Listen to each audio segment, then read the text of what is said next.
Welcome back to the Mike Kellar Show, presented by United Bank. Proud to be united with the Pioneers. I'm your host, Sports Information Director, Jagger Furr. Coach, thanks for being here today. Thank you. All right, Coach, coming off a bye week, how'd that go? It was, it's a good week to, as we talked a week ago, to get back to some of your basics. Work back with the fundamentals of blocking and tackling and throwing and catching and covering. And I think after 3 weeks, a chance for you to heal up a little bit. We had 3 tough games, 2 road games, some bumps and bruises, nothing really major, but enough that the week off helped us.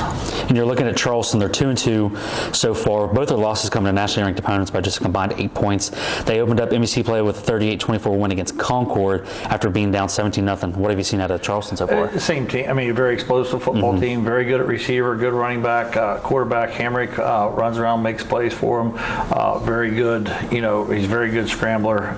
That's when he's probably at his best. He's also very good with their RPO game, and they got 2 really good receivers, and they're primarily thought of as a run football team. So for me to open up talking about their pass game and what they can do there tells you how balanced they are on offense. Defense is the same defense, very multiple in and out of multiple fronts, coverages.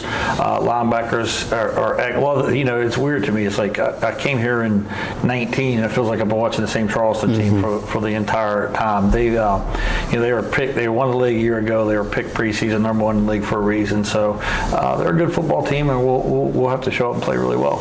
And you mentioned Hamrick. He was an All-NBC performer last year, second team. He's thrown for 800 yards and 9 touchdowns, just 3 picks so far this year. He's also ran for over 200 yards. What versatility does he bring to their offense? Well, just that. He's a very elusive kid. I mean, we've watched him play a lot, growing as he was coming up through the ranks in high school. And very versatile, very good athlete, very good athlete. He also has some good receivers out there that he's able, when you do play a man-to-man, he's a smart kid. He goes out there and gives them their one-on-one opportunity. So, their scheme fits him really well, and he's done a really good job with it. And he also talked about, how strong they've been in the past with their running game. Still kind of similar to this year. They got 3 guys, including Hamrick, with over 200 yards and another guy with over $125. What's that do for their offense? Well, a year ago it was 1 kid getting all the yards, yeah, right? But it was still they're a run team. They're very big up front. They play a lot of 11 personnel tight end football, and then they'll get into a lot of 2 tight end, 12 personnel football. And the way they're built makes a lot of sense. So they're going to try to run the football. They're going to try to get those kids moving. They're doing it more by committee this year. If you try to take away the run with your overhangs, then the quarterback Hamrick can pull the ball and run with it.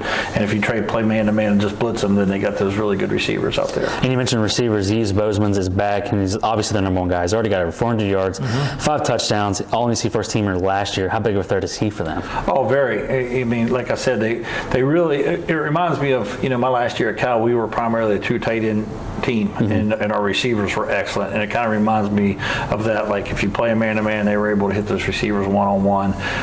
He's critical to them, because if they were just average at receiver, then you can load the box and take away the run. But they don't let you. They formation you to make you stop the run, and then they hurt you outside one-on-one. And then defensively, they're a veteran group led by linebacker Aiden Miller. They're number 1 right now in scoring defense. What have they been able to do so far? They're keeping teams high teens, low 20s. They're really good on third down. They got a lot of multiple third down coverages. I believe going into last week, they were like the best third down percentage. They still are, yeah. Still are, yeah. So nothing's really changed there. So they're the best third down defense in the country. But one of the reasons you're good on third down is because first and second down, you're putting teams in long yardage. Yeah. If they had to stop all 3rd and 1s, they probably wouldn't be as good in third down. But they're getting people in long yardage. That enables them to rush the passer, play their multiple coverage schemes with really sometimes it's a 5-6 DB look for them. Sometimes even 7 DBs. They play a multitude of coverages with a lot of good cover guys. Let their front win for them, and then play the coverage behind it. And you're a team that's first in the league right now in sacks allowed. Anthony Garrett's only got sacked twice, but they're also near the top of the league in sacks and tackles for loss. Yeah. How important is that battle up front for your success on Saturday? Well, it's critical. You can't throw the ball without protection. Yeah. And a lot of that will be the scheme. A lot of that will be Anthony getting the ball out of his hands. Receivers winning on time, and ultimately not getting in bad down and distances. If you get those bad down and distances where they know you got to throw, you got to throw, then they can pin their ears back, and it kind of take. Like I tell our offense all the time, if we stay in run downs, then we can throw the ball when we want to. If we get in long yardage, then we throw the ball when we have to. Yeah. The defense knows that as well. And talk about it last week some with the penalties. You're near the top of the league right now in penalties against you guys. Charleston's top of the league in penalties on other teams when they play them. How do you feel you can clean that up this week? Well, hopefully the bye week we clean some of that up. It's going to be about playing a good fundamental football game, being disciplined, keeping your poise, and executing. If we do that, we'll be fine. If we don't, then we'll be up against it. And this game last year ended up being a big one. You finished 2 games behind Charleston. A win there would have got a share for the title. It's another big one this year. What are your keys to victory this week? We got to take care of the football just like always. We got to stop their run, make them throw it, and we can't give up the big play for it. That'll be how we have to stop them.